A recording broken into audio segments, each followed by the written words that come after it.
Bonjour, let's tackle the difference between sembler, se ressembler, and ressembler à. Basically think of seem or looks like or resembles. And that's where we're going in. And we're going to make it easy for you with some explanations and then look at sounding more French with these commonly used verbs. So, starting with sembler, if you want to say something seems something, the direct translation would be sembler. So sembler is used to express a subjective judgment or impression. So here she is, she looks happy. You want to say, you look happy. We're not going to use the word look, we're going to use the word seem. Tu sembles heureuse. Or ça semble compliqué. It seems hard. It seems complicated. But in English, we'd often use the word looks, which is fine. Now, use the word sembler if you wish, it's perfectly acceptable. But as I go about my daily business and I'm listening in to what's around me, more often than not, I'll hear tu as l'air, or ça a l'air. Tu as l'air heureuse aujourd'hui. You seem happy today. Or oh, ça a l'air compliqué. Seems a bit hard. This is by no means hard. To learn these, take things one at a time. Make your own sentence up to do with things around you and your life and put a happy memory around it and make it your hub sentence so that whenever you think about it, that's your hook and you can then apply from that in spontaneous conversation, which is what it's all about. We're now going to switch to il me semble que. Il me semble que, it seems to me, it looks to me like, or something seems to me. You can throw the me in there as well if you wish. So it's used to express an observation and it is not followed by the subjunctive. That's because when you've been studying the subjunctive, you have this area where things might be or may be, and it's not an absolute. It's something vague. And you think, okay, seem is going to fall into that category. No, it doesn't, because it's just a thought in your head, and a thought is a simple thought. It's just that. So, il me semble que is just followed by the indicative, just the normal French that you've always been using.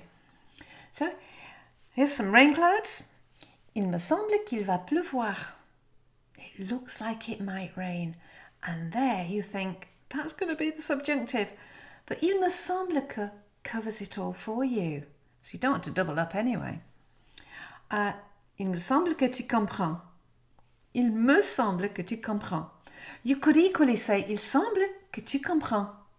That would be fine. Oh, and for those of you with that little pronoun there, you could even say, il semble que tu me comprends. Let's play with it. And that's how to learn. Understand what you're doing and then apply it and then start moving it around a little bit. Get creative with it because it's that thinking process that will mean you're internalizing it more. But you'll only normalize it if you're using it a lot. So think of ways where you can say il semble que or il semble. Ressembler à is to resemble or to look like, and it's often used to express a similarity in appearance or traits between two things, people or ideas. And here I am with this lovely picture. Thank you for businessinsider.com. Il ressemble à son père. He looks like, or he is actually like, his father. Now that could be in appearance or in the character as well. Now the picture clearly shows they're looking alike, as in what they look like, but they could be resembling in character. You know from the context which one's which. You're not going to say he acts like his dog or his dog acts like his owner. So again, it's contextual and that's how you'll know which is which. So what about pets look like their owners? So here we have the example.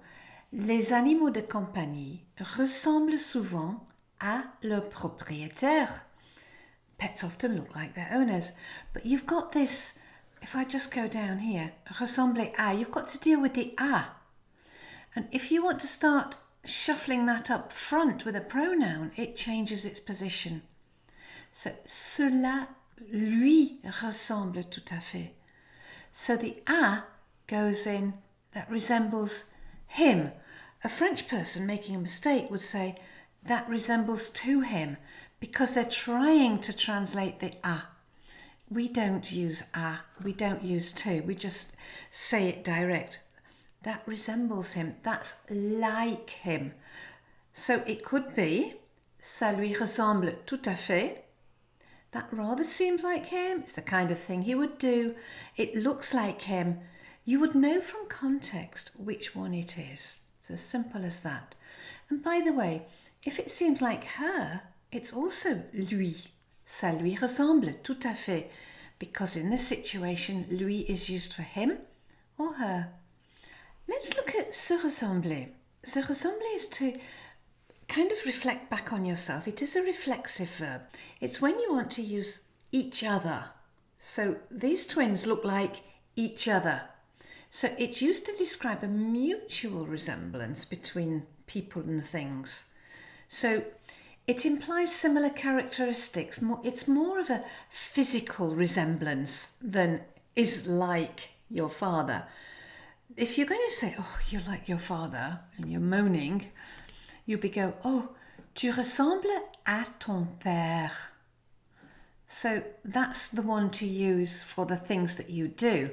Two other people, they look like each other, or two people, you look like each other. You're going to say se ressembler. Let's look at the example. Le frère et la sœur se ressemblent beaucoup. They resemble, in the plural, each other. The each other is contained in the se. Le frère et la sœur se ressemblent beaucoup. They look a lot like each other. Again, you're not going to translate the word look and like. You need to express the idea of resembling each other by using se ressembler in the reflexive form. And I couldn't help but add looking like two peas in a pod, which we say in English, but actually you look like two drops of water in French. Again, you're not translating word for word, you're translating ideas. So, ils se ressemblent comme deux gouttes d'eau. Deux gouttes d'eau. A beautiful way of saying people look like they're two peas in a pod. Bear in mind you can say ils se ressemblent beaucoup with the things that they do as well, but generally it's characteristics in terms of physical appearance. So let's recap. You have sembler, ressembler à, and se ressembler. The only one with a is ressembler à, and you're going to carry on speaking to what it resembles or what it is similar to. So semble is more about subjective observations. It seems. Il semble un peu froid. So what about you think someone feels tired? You'd say, tu sembles fatigué ce soir. You seem tired. You look tired. Ressemble is about expressing a resemblance between a thing, a person or another, looking like, being like. Il ressemble à son père. Okay, it's visual or character. And finally, se ressembler is about the mutual resemblance between two people or two things. And the negative, it goes around the whole verb. Ils ne se ressemblent pas, ces jumeaux. They don't look alike. Now, bear in mind, if you're wanting to learn French, you need to start applying this. So to learn it, I would suggest you take these examples, you find something in your life and you change them, and you change them to suit you, and you make them your hubs, you put them up somewhere, and you start then, once you've learned it, adapting it. So that way it's applying to your life and what you would say. It's no good just putting stuff in your head. It's no good just throwing it in there and saying, oh, right, I know the difference between the three. You want to know the difference between the three so that you can pull it out of your head at a moment's notice in spontaneous conversations. So practice it, normalize the meaning, and start practicing something that is applicable to you in your life so it makes sense to you. Otherwise, you're pulling out something that doesn't work. So I say, learn it, speak it loads, and then live it. Apply it to you. I have a free masterclass if you're interested. You just go to www.simplyfrenchonline.com. I cover your confidence, what it is that's tripping you up, all the tips and hints for speaking well at whatever level of French that you have, and go into quite some detail for you, which is beautiful. I'm really proud of my masterclass. If you want to sign up, just go in. It's totally free and there's no obligations. So, learn it, I say, speak it, and live it. Merci, à la prochaine.